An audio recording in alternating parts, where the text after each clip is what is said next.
Fire and Ice by Robert Frost. Some say the world will end in fire. Some say in ice. From what I've tasted of desire, I hold with those who favor fire. But if it had to perish twice, I think I know enough of hate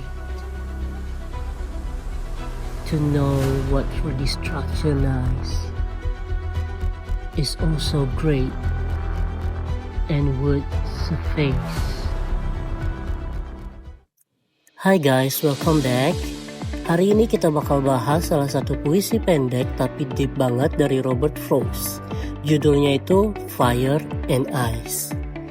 Nah, kalau kamu mikir nih, dunia bisa kiamat karena apa sih? Mungkin karena banjir, meteor, atau bahkan perang. Nah, tapi Frost punya jawaban yang agak beda nih. Dia bilang, mungkin dunia bakal berakhir karena emosi manusia itu sendiri.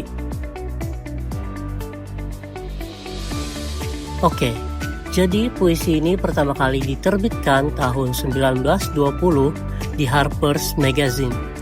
Dan kemudian masuk ke buku New Hampshire yang menang Pulitzer Prize.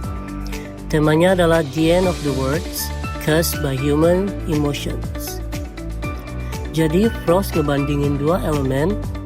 Yang pertama ada fire, itu simbol dari passion, desire, and greed, yaitu semangat, nafsu, dan keinginan yang berlebih.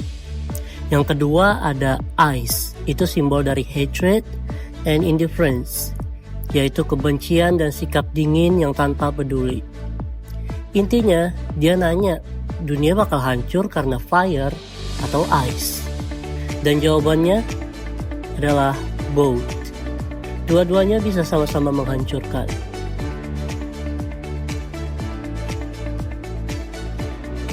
Nah, jadi puisi ini tuh dia cuma punya satu stanza dan 9 baris aja nih. Pendek banget kan?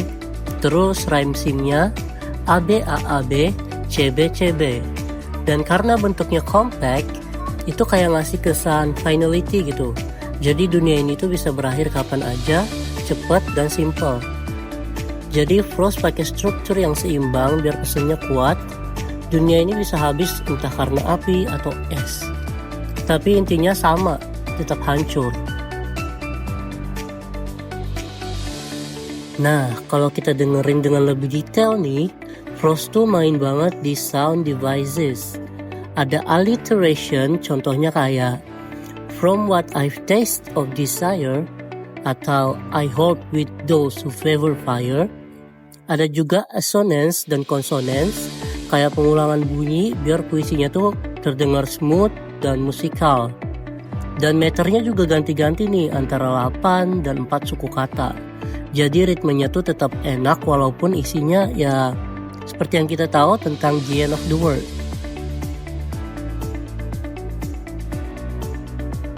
Nah, untuk language elemennya nih, Frost tuh banyak banget pakai figurative language. Jadi ada fire and ice itu metafora untuk emosi manusia. Ada juga symbolism, yaitu fire adalah passion, greed, and desire. Dan ice itu hate, coldness, and indifference. Jadi nada puisinya tuh tenang tapi kerasa banget nyindirnya. Kayak dia tuh ngomong soal akhir dunia tapi tanpa rasa panik gitu. Jadi moodnya tuh serius dan provoking banget, bikin kita tuh mikir tentang diri sendiri juga. Nah, sampai ke meaning nih. So the meaning is pretty deep. Puisi ini bilang kalau dunia itu bisa berakhir bukan cuma karena bencana alam, tapi karena emosi manusia yang ekstrim. Baik itu terlalu panas karena keinginan atau terlalu dingin karena kebencian. Dua-duanya bisa menghancurkan diri kita. Jadi moralnya tuh jelas, kita harus punya self-control, awareness, dan balance di dalam kehidupan. Kalau enggak, kita bisa aja ngancurin diri sendiri bahkan sebelum kiamat yang sebenarnya itu datang. Nah, jadi guys, in short, Fire and Ice itu bukan cuma ngomongin elemen alam yaitu api dan es, tapi juga ngomongin kondisi hati manusia. Jadi Robert Frost itu ngajak kita buat sadar nih, jangan biarin emosi ekstrim nguasain kita. Karena baik api maupun es, dua-duanya tuh bisa bikin dunia berakhir.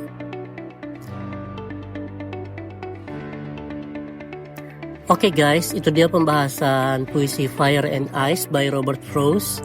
Kalau kamu suka video pembelajaran kayak gini, jangan lupa like, komen, dan share ke teman kamu yang juga belajar sastra. So, see you next time. Stay warm but not too fiery, and stay cool but not too icy. Goodbye!